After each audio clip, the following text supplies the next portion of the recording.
ఈశ్వర్ ఎందుకు చనిపోయిందో అందరికీ తెలుసు. అయినా సమాధానాలు లేని ప్రశ్నలు మాత్రం చాలానే ఉన్నాయి. నాగార్జున యూనివర్సిటీ వీసీ వైఖరిని కూడా తప్పుపట్టాల్సి వస్తోంది. ఓవైపు పోలీసులు దర్యాప్తు చేస్తున్నా వాళ్ల వైఖరి కూడా రకరకాల సందేహాలను లేవనెత్తుతోంది. డైరీలోని పేర్లు కొట్టేసిందెవరో కూడా తేలాల్సింది. రిషితేశ్వరి డైరీ రాసుకుంది. అందులో వివరాలన్నీ స్పష్టంగా ఉన్నాయి. ఎవరెవరు తనను ఎలా వేధించారో పేర్లతో సహా రాసింది రిషి. కానీ బయటకొచ్చిన డైరీ పేజీల్లో పేర్లు కొట్టేసి ఉన్నాయి. సీనియర్స్ మౌనిక, పావని, ఉన్నతి, గౌతమి, లక్ష్మీ దుర్గ, ఎస్కే నర్సాలు కలిసి తనను ర్యాగింగ్ చేసేవారని రిషిత రాసింది. రాత్రి 12 గంటల నుంచి తెల్లవారుజాము 3-4 గంటల వరకు ర్యాగింగ్ ఉండేదని, సెమీ న్యూడ్గా క్యాట్ వాక్ చేయించి ఆ ఫోటోలు చరణ్, శ్రీనివాసులకు పంపేవారని, వాటిని అడ్డం పెట్టుకుని వాళ్లు వేధించేవారని డైరీలో ఉంది. కానీ ఆ పేర్లన్నీ కొట్టేసి ఉన్నాయి. వాటి ఎదురుగా ఎక్స్ అని రాసి ఉంది. ఈ పేర్లు కొట్టేసింది ఎవరన్న ప్రశ్నకు ఇప్పుడు సమాధానం లేదు. రిషిత రూమ్మేట్స్ కొట్టేశారా, లేక పోలీసులే ఆ పని చేశారా? అలాగైతే ఎవరిని కాపాడటం కోసం ఆ పని చేశారు?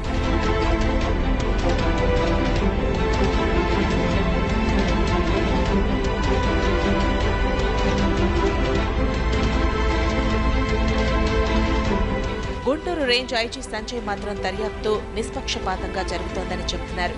స్టూడెంట్స్ మధ్య జరిగింది. అండ్ స్టూడెంట్ చనిపోయిన అమ్మాయి యొక్క కుటుంబంకి కావాల్సిన మానసిక స్థైర్యం ఇవ్వటం, అండ్ ప్రభుత్వం నుండి వారికి రావాల్సిన బెనిఫిట్స్ అవన్నీ కూడా కంప్లీట్ అయ్యాయి. 10 లక్షలు క్యాష్, మరి 500 స్క్వేర్ యార్డ్స్ ప్లాట్. పేరెంట్స్ ఓపెన్గా అందరి ముందు చెప్పారు, ప్రభుత్వం వైపు నుంచి మేము హ్యాపీగా ఉన్నాం, పోలీసులు కూడా వారు మాకు ఫ్యాక్టరీగా పనిచేశారు, ఈ ఏరియాలో నో ప్రాబ్లం అని చెప్పారు. సో అట్లాగా ఒక్కొక్క ఇష్యూని ఇప్పుడు రిమూవ్ చేయాలి.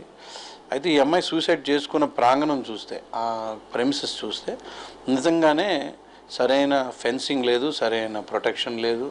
లేడీస్ హాస్టల్కి మిగిలిన వాళ్ళకి కావాల్సిన ప్రొటెక్షన్ అక్కడ లేదు, అంత అట్లా లేదు. దానికి కారణం ఏమిటంటే ర్యాగింగ్ నిజంగానే అదుపులో ఉంది మిగిలిన చోట్ల.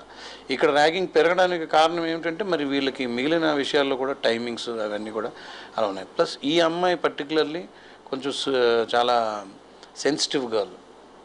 తన డైరీ అంతా కూడా చూస్తే కేవలం సూసైడ్ నోట్ ఒకటే కాదు, ముందు నుంచి చూస్తే కూడా చాలా ఉన్నాయి విషయాలు.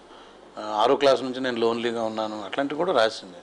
సో మా పోలీస్ ఆఫీసర్స్ చాలా క్షుణ్ణంగా పరిశీలించారు. ఇన్స్పెక్టర్, అడిషనల్ ఎస్పీ కూడా పర్సనల్గా రికార్డ్స్ అన్ని తిరగాడు, అసలు డైరీ కాకుండా ఇంకెక్కడైనా ఏమైనా ఎవిడెన్స్ ఉందా అని. సో ఆ అమ్మాయి లైఫ్ స్టైల్ ప్రకారం ఆ అమ్మాయికి వీళ్ళకున్న లైఫ్ స్టైల్కి క్లాష్ వచ్చింది. వాళ్ళ మాటలకి వాటికి అమ్మాయి తట్టుకోలేక సూసైడ్ జరిగింది. ఆమె పడిన మానసిక క్షోభ మరొక పిల్లలు పడకూడదు అని డిటర్మినేషన్తోనే మేము కూడా చాలా ర్యాగింగ్ మీద యాంటీ ర్యాగింగ్ బోర్డ్స్ అన్ని మెసేజెస్ క్రియేట్ చేసాం.